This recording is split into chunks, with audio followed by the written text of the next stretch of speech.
परमेश्वर सब भूतों में समान रूप से ही है। भूतों के नष्ट होने पर भी उनका नाश नहीं होता। इस भांति जो देखता है वही देवता है। सब में समान रूप से स्थित परमेश्वर को देखता हुआ जो अपनी आत्मा का नाश नहीं करता वह उत्तम गति प्राप्त करता है। जो यह देखता है कि प्रकृति द्वारा सब कर्म होते हैं और आत्मा अकर्ता है वही मानो देवता है। जब वह भिन्न भिन्न भूतों को परमेश्वर के बीच एक रूप देखता है और उसी से उनका विस्तार देखता है तब वह ब्रह्म को प्राप्त होता है। हे कौन्तेय, अनादि और निर्गुण होने से परमेश्वर अव्ययी है। शरीर में रहता हुआ भी वह कुछ नहीं करता, न उसमें लिप्त होता है। जैसे आकाश सर्वत्र व्याप्त होने पर भी किसी से मिलता नहीं, उसी भांति देह में सर्वत्र व्याप्त यह आत्मा भी इसमें लिप्त नहीं होता है। अर्जुन, जैसे एक ही सूर्य सारे लोकों को प्रकाशवान करता है वैसे ही क्षेमज्ञ समस्त क्षेम को प्रकाशित करता है। जो लोग ज्ञान दृष्टि से क्षेत्रज्ञ का भेद तथा भूतों की प्रकृति देख कर मोक्ष का उपाय जान लेते हैं वे परम पद को पा लेते हैं। इति श्रीमद्भगवद्गीतासु उपनिषत्सु ब्रह्म विद्या योग शास्त्रे श्री कृष्ण अर्जुन संवादे क्षेत्र क्षेत्रज्ञ विभाग योगो नाम 13वां अध्याय समाप्त। बोलो श्री कृष्ण भगवान की जय। जय श्री कृष्ण, जय श्री कृष्ण, जय श्री कृष्ण, जय श्री कृष्ण।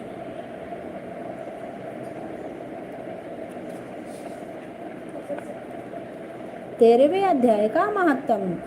श्री नारायण जी बोले, हे लक्ष्मी, अध्याय का महत्तम। दक्षिण देश में हरि नामक नगर था।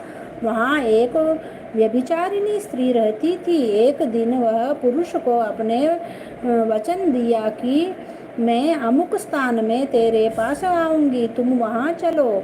वह पुरुष किसी और वन में चला गया और वह स्त्री ढूंढती ढूंढती हैरान हो गई, पर वह पुरुष न मिला। सांझ पड़ गई, तब वह गणिका प्रीतम का नाम लेकर पुकारने लगी। इतने में वह पुरुष मिल गया। दोनों प्रसन्न होकर बैठे कि इतने में एक शेर आया और गणिका को खा लिया।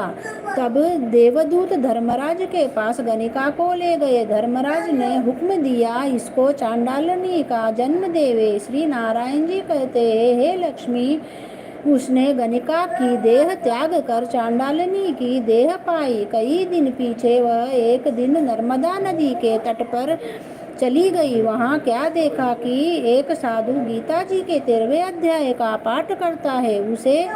उसने सुन लिया। तब जब अध्याय पढ़ के भोग पाया तो तुरंत चांडालनी के प्राण छूट गए। देवदेही पाई। आकाश से विमान आए जिस पर वैकुंठ को चली गई। तब श्री नारायण जी ने कहा, हे लक्ष्मी, यह 13वें अध्याय का महात्म है। जो प्रीति के साथ पढ़ते हैं उनका फल कहा नहीं जाता।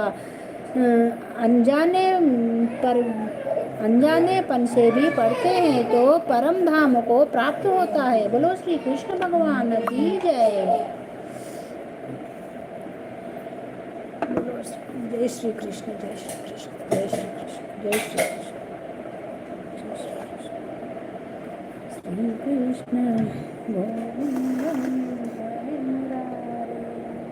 हे नाथ नारायण वासुदेव, हे नाथ नारायण वासुदेव।